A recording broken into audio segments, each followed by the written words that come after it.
Monsieur le Président, Mesdames, Messieurs,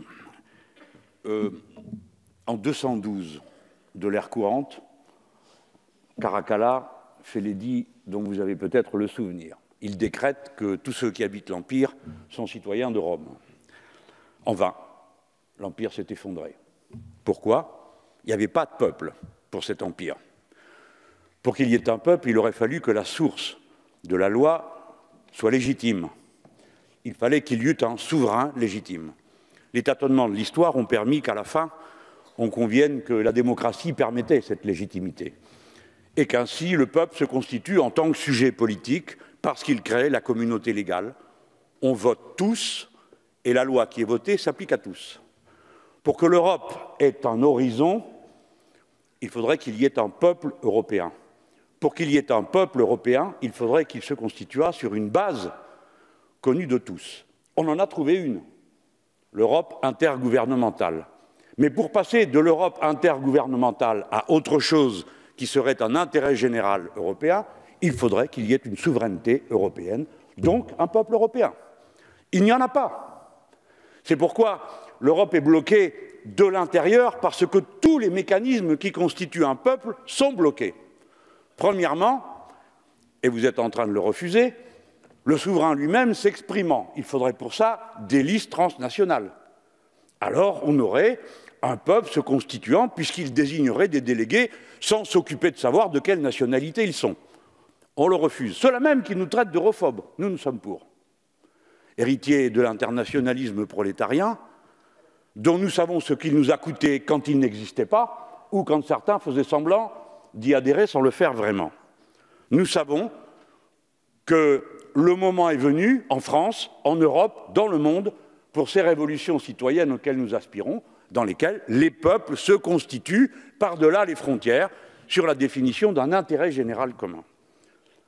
Donc, et la meilleure des preuves qu'il n'y a pas de peuple européen, c'est qu'on l'a cherché, nos amis allemands, et notamment les démocrates chrétiens, ont cherché à trouver quel pouvait être l'enracinement de ce peuple, par transposition à échelle européenne de ce qu'ils croient bon pour eux. Les Allemands parlent à propos de leur nation du Volksgeist, c'est-à-dire l'esprit du peuple. Et le Volk, pour eux, signifie autre chose que pour nous, le peuple au sens plébéien du terme. Les meilleurs penseurs croyaient qu'au fond, le Volksgeist européen, ça pourrait être la racine chrétienne. C'est pourquoi on en parle si souvent. Ceux qui en parlent ne sont pas seulement des bigots, c'est qu'ils ont l'intention de proposer quelque chose de commun. Cela ne s'est pas fait, et la meilleure des preuves que ce peuple n'existe pas, c'est que personne n'y croit, et que dans la majorité des États-nations d'Europe, comme le peuple n'existe que dans la nation, tous ces pays ont une circonscription unique, sauf les pays à constitution fédérale, puisque ce ne sont pas des États unitaires. Vous avez donc, dans les modes de scrutin qui existent en Europe, s'impose une raison. Je ne comprends pas pourquoi La République En Marche a décidé de faire une liste nationale unique. Je m'en réjouis. Mais c'est tout à fait contraire au modèle vers lequel il se dirige en créant des régions européennes, en proposant des districts européens avec une capacité législative. Peut-être que nos collègues qui siègent à droite ont raison et que peut-être La République En Marche a pensé qu'elle n'avait pas les moyens d'obtenir un résultat électoral autrement. Pour autant, je ne dirais pas que c'est un tripotage électoral, je m'en réjouis. À bas l'émiettement du peuple dans d'improbables territoires décidés dans des bureaux qui n'ont aucune espèce de réalité et ne créent aucun esprit commun. Donc il n'y a pas de peuple. Deuxièmement, vous avez un Parlement. Ah oui, mais c'est un Parlement qui ne décide de rien. Un Parlement auquel on s'intéresse, c'est un Parlement qui a du pouvoir. Celui-là ne peut pas décider de son budget, sauf aux 3/5. Il ne peut pas se mêler de marché intérieur. 70% des décisions qu'il prend n'a aucune portée législative concrète. Aucune. 70% de ce qui se vote dans ce Parlement n'a aucune conséquence concrète. Alors après, on peut toujours penser surprendre l'opinion en le lui cachant et en lui faisant croire que là-bas on discute et qu'il se décide quelque chose. Non, il ne se décide pratiquement rien et sur les questions essentielles, il ne se décide rien. J'ai évoqué le budget. De quoi le Parlement peut-il parler? Il est consulté, imaginez-vous ça. Dans quelle démocratie du monde consulte-t-on un Parlement? Pour le fonctionnement du marché intérieur, pour les règles de concurrence, pour la fiscalité et la politique sociale. Consulté, il ne décide de rien. Il partage son pouvoir de décision, avec une sorte de Sénat qui est le Conseil de gouvernement. Mais le dernier mot ne revient pas à l'Assemblée nationale.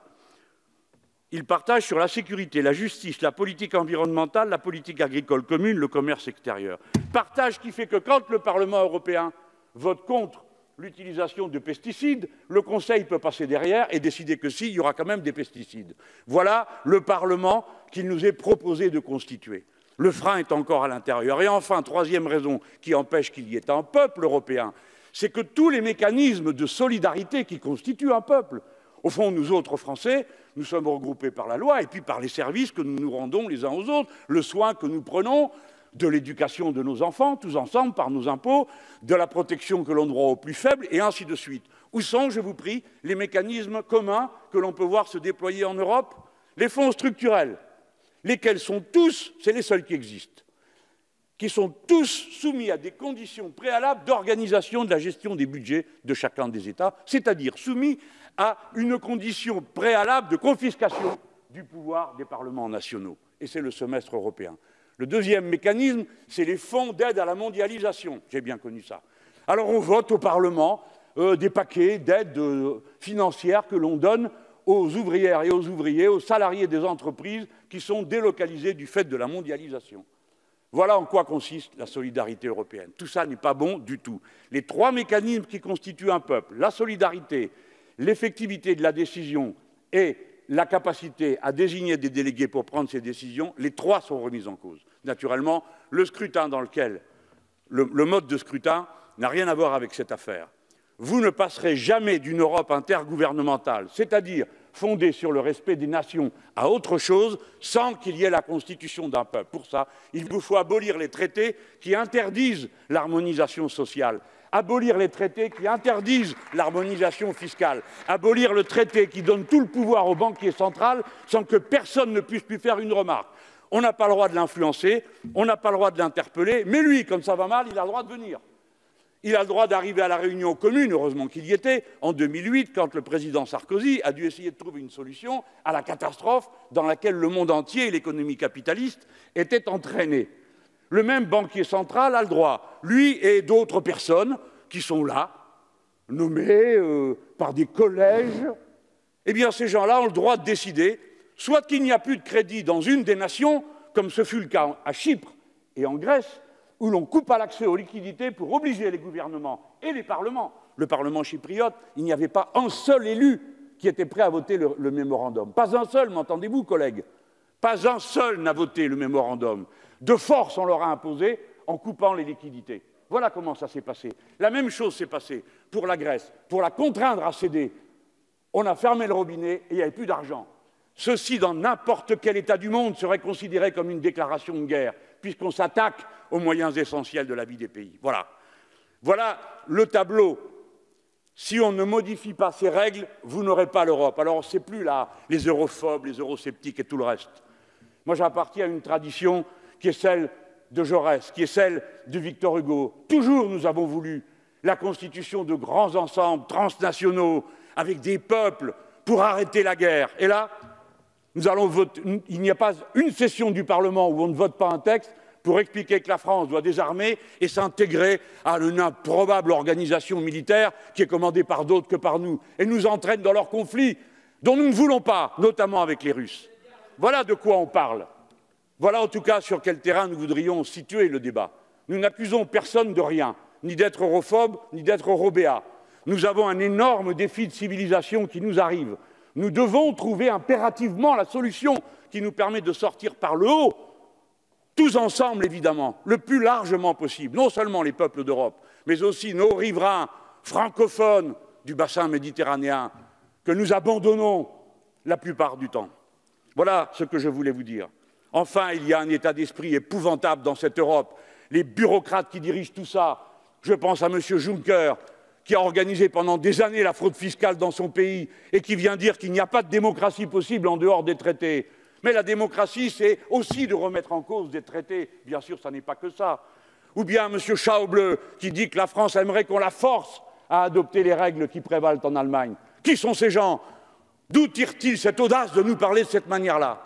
Je vous abandonne à cette réflexion, mes chers collègues. C'est celle que vous propose mon groupe. la France insoumise. Nous allons participer loyalement au débat sur la loi. Mais soyez sûrs que nous sommes partisans de l'émergence d'un peuple européen, donc de la liste transnationale, et l'émergence du peuple français et son retour, la liste nationale.